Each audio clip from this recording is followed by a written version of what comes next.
Hi everyone, welcome back to my channel. You're watching Critical Healing Moment. Today is my first off after working 6 days. I just started a job at a grocery store. So I've been at the grocery store for 3 weeks and I was cashiering for 2 weeks, and then I started my actual role that I was hired for, and I'm a cart to curb shopper. I am on my feet all day and not just standing up, but I am walking around and picking up things and like pushing around a heavy cart. So my body is definitely feeling that. And just look at my cat here. He's in the mirror sitting on a shelf that's in front of me.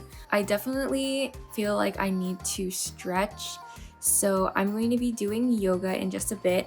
I thought I would vlog the rest of my day, so I just had pancakes. It is around 12 p.m. I slept in because I have to wake up early for my job. Sometimes I go in at like 7. I think I'm going to start going in at 6 a.m. So I use my bullet journal. Oh, here he is. Here he comes. Like, I don't use my bullet journal every day, obviously, because I don't need a bullet journal when I'm working in a grocery store. But on days like this where I feel like I need to just organize a lot of different things in my life, like get a lot of chores and errands done, I will write it down in my bullet journal. So it's 12-ish right now. I think it's just before 12. I'm going to be doing yoga from 12 to 1, and that's the only thing I've scheduled in terms of having a time slot. I might go back in and figure out what time I'm doing these different tasks later. And so some things I need to do are clean up my desk and just the general living space that I'm in. I just have a lot of things. And so I need to clean up. I need to clean the bathroom. I have a pile of mail that I need to deal with, which is part of the mess on my desk. I need to respond to another job offer. So I know I just started at the grocery store. I work about 25 to 26 hours a week. But actually on my last couple of paychecks, it's been like 30, 31, just because I think it's been really busy lately. But I did get another job offer from when I was applying, and it is for a concierge position at a senior living community. And this is definitely more related to the social work realm, and the aging population is one that I've wanted to get experience with for a really long time after working with youth for a little bit over 4, like 5 years almost, because ever since I graduated college, I had worked with youth, whether it was before I was being paid to work with youth, like through volunteering. And then also when I worked in my corporate job, I also did volunteer initiatives there, working with young people as well. So I have always been curious about working with aging and senior populations, so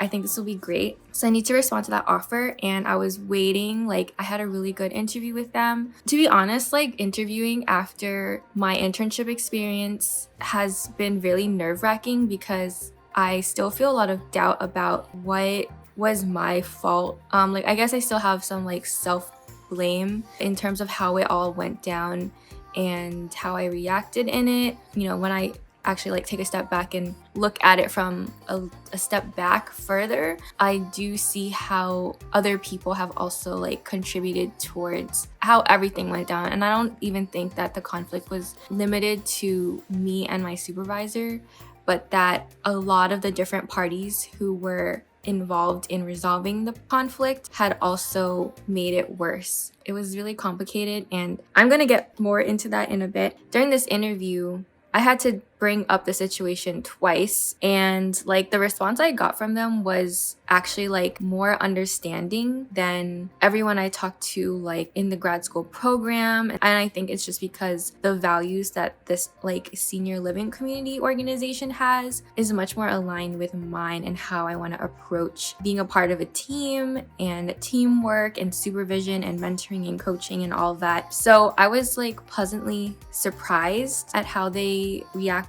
to that. And so I was really excited to get the offer from them. By the way, the other thing I want to add is the grocery store that I work at now and the senior living community that I got the offer from have been rated by different sort of like news publications or whatever, like surveys, as really good places to work, like one of the top in their industries basically. And so that makes me very excited to start working there or work there, because I feel like, yes, while like lots of companies exploit people and there's always problems about capitalism and companies, I think that like the least you could do is just like have good safety nets for your employees by building like a positive culture. So I think I'm gonna go for it. I think it'll be a great place for me to start getting experience with this new population. And then also both of these organizations, I feel like are really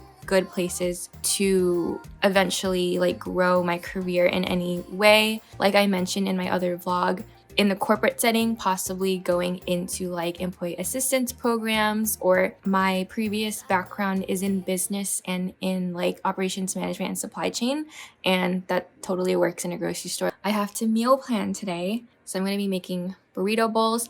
I think I'm going to be trying to make like some pulled chicken in my Instant Pot. I've never done it before, but I want to try that. And laundry. Okay, so the last two things on here are like somewhat big updates. I have to finish my transfer application. It is due in March. There has been some setbacks. There have been some wins and there have been some setbacks. So one of the wins has been I talked to the director of the specialization that I want to go for, and just for privacy reasons, I'm not going to share specifically, because I think if you research what the specialization would be, you would be able to figure out what school it is. But I do want to change from a clinical focus to macro focus, and I talked to the director of a specific specialization in macro at this school, and I had a phone conversation with her, and it was really great. I am really excited by the whole specialization, the courses that they have, the assignments that you do in them. And according to an info session I went to a couple weeks ago, they think that the school is going to be back open in person this fall, which we'll see about that. But I've been working in person, so I feel like I have started to become a little bit more comfortable with that. And I'm also an essential worker, so hopefully I will also have my vaccine by then. But I was really excited talking to the director, and she teaches some of the courses as well. And it's sort of exactly what I need. And my focus in social work has shifted quite a bit, and maybe I can make another video to talk about that more in depth. But like originally, since I have so much experience working with youth, I went in thinking that I was going to practice with youth and families in a clinical direct practice, and specifically working in the Asian American community. But since then, like my career steps have always been influenced by what has happened to me personally, and I have become a lot more, maybe not become a lot more, but just have revisited the side of me that's very interested in like systems work. So that's the good side. The director said that when I submit my application, she can put in a good word for me since we talked. So I feel like after I had that conversation, I feel like I had a really good chance of getting in. But then I have a setback, being that a transfer application requires a recommendation from your current advisor. And I emailed my advisor, who, I mean, I don't know, like I still feel unresolved about certain things that happened in the whole like conflict resolution process, but I don't feel like there was closure. It was kind of like I just wanted to get the hell out of there basically, and I didn't want to deal with it at the time because they just kept gaslighting me. And now that I'm in a different headspace, I don't feel like I've gotten a sense of closure from that whole chapter of my social work journey, because I don't feel like anyone at the school has a word that was used against me about not taking accountability for things. I don't think that they have taken accountability for things that happened in the whole process either. And so I feel like unresolved in a sense for certain things. And I don't know how my previous advisor feels about me, perceives how everything happened. Like, I am not sure. Anyways, I haven't talked to her since December. And so I emailed her to ask for the recommendation. I told her like, my plan, why I want to transfer. And I said, the application requires a recommendation from my advisor. Would you be able to write me one? So it was a question still, even though it was required. And I had to like follow up with her because she didn't respond in a week. I followed up with her again, and then like a few days after, which was yesterday, she finally emailed me back saying that she was not able to write me one for whatever reason. And part of me is like, oh, she hates me. But also like, I think there are other valid reasons why someone can't write a recommendation for you. But now this puts me in a position of like, I do not have an advisor to write me a recommendation for this transfer application. What rubbed me the wrong way about her response, she was like, good luck at your new school, as if like I had already gotten in, but like getting in is dependent on if she can write me a recommendation.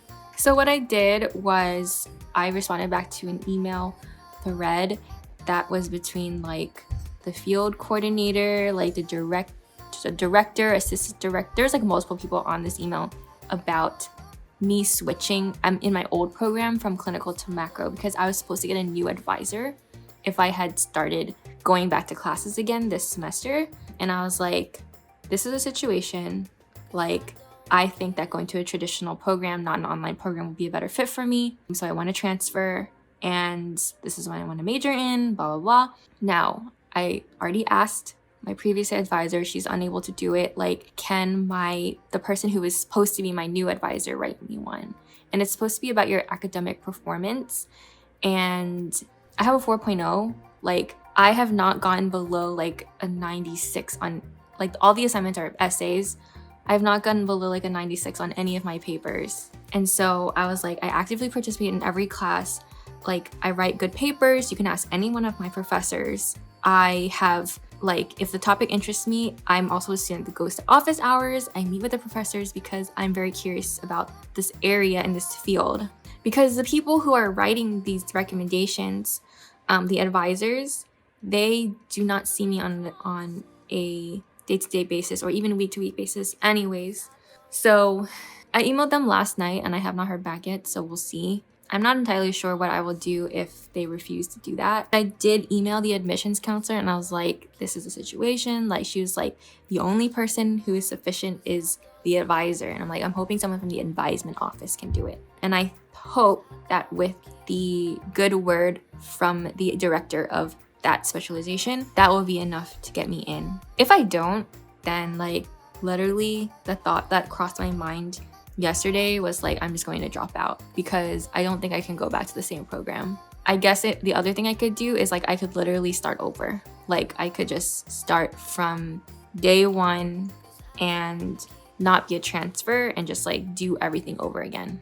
That's if I really, really wanted to become a social worker. And at this point, I feel like as much as I do like the field, I've made peace that I don't have to have a title of a social worker to be doing the kind of work that I want to be doing. And I think that if I get my foot into the door at the right places, I can be doing the things that I want to do without having a social work title.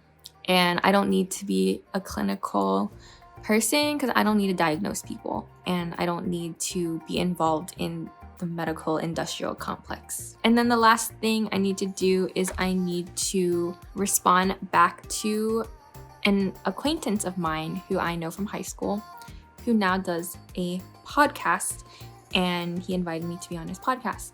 And I need to like look at the doc he sent me and like write my notes in it and like schedule a time to record. So I am going to be on a podcast. That's actually so exciting.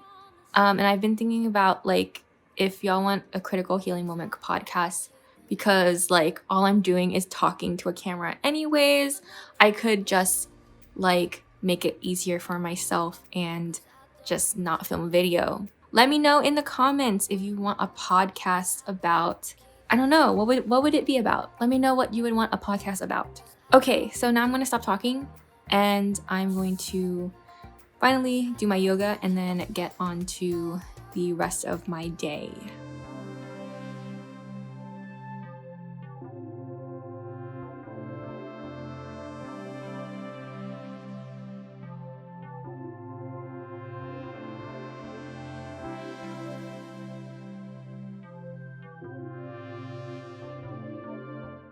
So I actually just went to Target. I got a laundry basket and some supplies to clean my bathroom.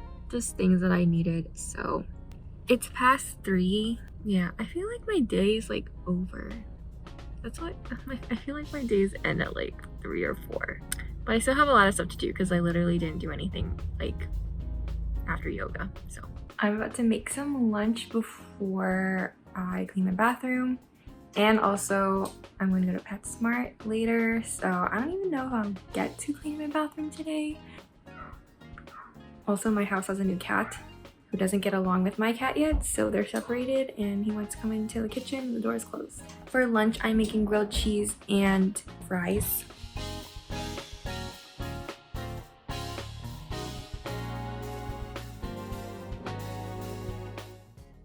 So I did not end up getting most of the things on my list done. It's like 7 p.m. now, I think.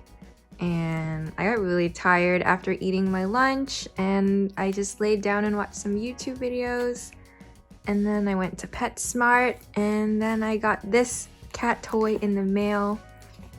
I don't know, I gotta prioritize what I wanna get done for the rest of the day. Laundry or tidying.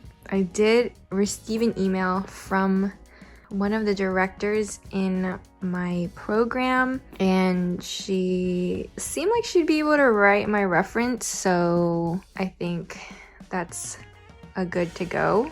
I just need to submit my application, which I have not gotten around to revisiting in a few days. I am back with another update on today, which ended up being not very productive. So I did a lot of things that I didn't plan to do, that I didn't write down in my journal this morning. It is 10 p.m. now. I think it's past 10.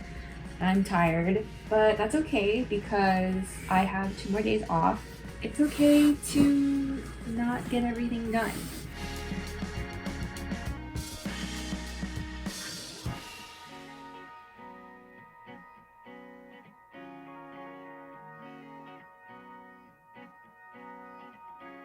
Okay, it's all done and I'm probably just gonna mess it up because I'm going to get into bed in like half an hour probably. That's today. There's always tomorrow. Hello everybody, it is the next day and I finally cleaned my bathroom this morning and cat litter, all this other stuff that I felt like need to get done. And now it is time to conquer my desk because without cleaning my desk, I will not get anything done that I need to get done on the computer, like my application, responding to emails, and I feel like I really need to get those things done. So that's what I'm gonna do now. And also, it's warm out, so my cat is outside because he's been really wanting to go outside. He used to go outside in our old place and he has been deprived since it's been cold, but now it's like 50 degrees and he is somewhere. So, oh, there he is. There he is. Moon.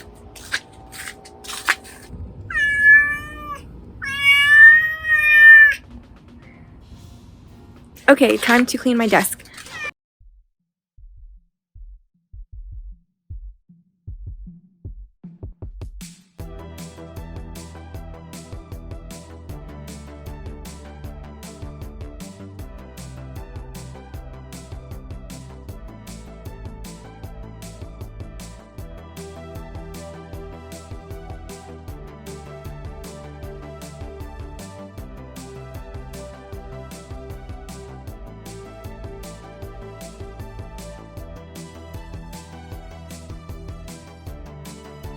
I'm using a cat tree to hold up my phone and my cat started using it, so that's why it started shaking.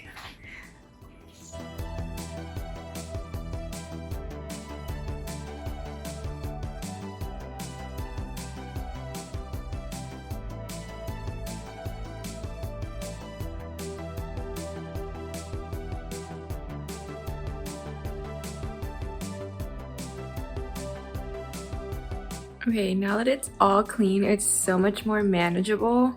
I actually feel like excited to sit here and do things. I went and closed the door and my cat thought that it was open and he ran into it and his head hit the glass.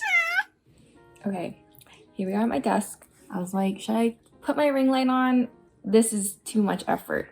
I'm about to submit my application and it's technically not done yet because I have to submit the supplemental materials, but I do have to pay the application fee. I just want to get it over with so my recommenders can submit their stuff. So here we go. We're paying the application fee. And I gotta go in and do all my budgeting and bills. Like, maybe I'll do that tomorrow because I get paid tomorrow. Okay, my application has been submitted. Go back to view my supplemental items. All right, a few things that I know I need to do is I need to submit this is the list that I'm seeing right now. Field evaluation form, which I'm dreading just opening up and looking at again because it'll be re-traumatizing. An updated resume, which I need to update because I got a new job. Transfer statement, which I need to just edit because it's a little bit all over the place. Transcripts from my undergrad and like my old MSW program, and my recommenders. So let me put that information in first. You know, I don't know how the people at this school feel about me because I do too much. Part of me feels like, and I'm like making assumptions and trying to do mind reading and all that CBT, whatever, but I feel like the people at this program want to get me out of their hair, and I just want to make sure I spell her name right. They're just like, yeah, I'll write it so that I can just leave the program. I don't know, whatever. I have all these thoughts, but submit. I've sort of gotten into the ritual of creating a fire in this real life fireplace, not a gas one. And I find that the flames are very soothing, and also it keeps me really warm in the basement. It's like a form of meditation, I guess. Okay, here I am in a different spot and I'm sitting in front of the fireplace and I did my resume. It's like 5:11 now p.m. I did my resume, I did my transfer statement, I did my transcripts. The last thing I need to do is my field evaluation, which, like, part of the reason why I'm filming this is just to, like, feel like someone is with me while I do this, because my close friends know what was written on my evaluation, which was horrendous, and I just don't, like, I don't want to look at it. I just need to, like, I don't even want to read it. I'm just going to like export it and upload it. 30 pages. Oh my god. So I'm just gonna freaking download it and upload it to my application and then it's done. Like, I don't want to have to deal with it anymore. Upload. Like, I can't even look at it, and it was so unhelpful, and it was so just like critical in the worst way. Like, not critical as in like critiquing systems of oppression, like critical healing moment, but critical as in like pointing out like flaws in the smallest of things, and just even misrepresenting things completely, like not even having an understanding of what I'm doing or how I approach things. It's just really messed up. And actually, this is something I wanted to mention yesterday, but then I talked way too much in the intro, so I'll just share it now. And it's like kind of the effects of this whole experience still. Like, even when I'm working at my grocery store job, I fall into this pattern of thought sometimes when my coworkers are giving me advice on like strategies I could use or things I could do, or just pointing out like, oh, in the past, like some people make this mistake and I'm just telling you so you don't make this mistake in the future. like when they say things like that, I start to second guess myself and like doubt myself and my abilities and what I'm doing. Like even in this very basic job that's not like working in a clinical sense, it's still like I basically have a lot of mistrust for people now in the workplace. And I never know if people are being genuine, which is a trauma response. But also, I have to keep in mind that the place where I was hired recently, they have a different set of values and culture than the other place I interned at. And that's really weird to say, comparing like a for-profit company to an educational institution. That's so odd, but there's a lot of that I can kind of see. I think it's important for companies and organizations to have a value around how they treat their employees. So anyways, my application is done. Wow, they already received my transcripts and I just sent them this morning. So okay, I have to do some cooking. It is 9 p.m. I am once again sitting in front of my fire and I'm wearing these gloves because I've moisturized my hands, which are like so desperately dry, and I'm just keeping them hydrated under these gloves. And for dinner, I made burrito bowls. My cat is looking very cute sitting over there. And I am working on my notes for this podcast that I'm going to be on. And I'll definitely share that out on my Instagram when things are in place and it's gonna go live and stuff like that. But it feels really good to be kind of writing out some of these notes about my experience as an Asian American and mental health. So yeah, I'm just really excited to be able to share this story in another place with another audience. And I feel like every time I tell my story, there's a lot of nuance in it and there's different threads, and so every time I tell it, I feel like I emphasize different threads depending on the audience. So yeah, that's really cool to recontextualize. I think today was pretty successful, and I think this is the last little update for today in this whole vlog, which I don't know, it's gonna be like an hour when I edit it. But I feel like today was pretty successful. I completed my application, just fingers crossed, like I just want it to be done with. And hopefully I can continue my schooling and education journey. Just another thing that crossed my mind just talking about education. Just want to share what I'm currently reading. I'm currently reading Pedagogy of Freedom by Paulo Freire, which is his third book. I actually don't know. It's third in the series of like From Pedagogy of the Oppressed, which is one of, I will say, the most influential book I've ever read that has influenced like my thinking and how I work with students and clients. I have not read Pedagogy of Hope, but Pedagogy of Freedom is the third in the installment, and my partner had it and brought it over, and I was like, oh, I want to read this. It's just really great. I don't know, I'm not going to talk too much about it, but it's just really great and really inspiring and affirming to read when I am a student, being in the role of being a student or hoping to be a student, I guess, that like there is room for a student like me, and actually every student should be treated as autonomous human beings. Anyways, that's it for this video. Let me know if you like the vlogs, and I will be trying to make other videos for y'all once I figure out my whole schedule. I just don't know when I'm gonna film and script and stuff. It's just really challenging. But thanks for watching, and I'll see you in the next one.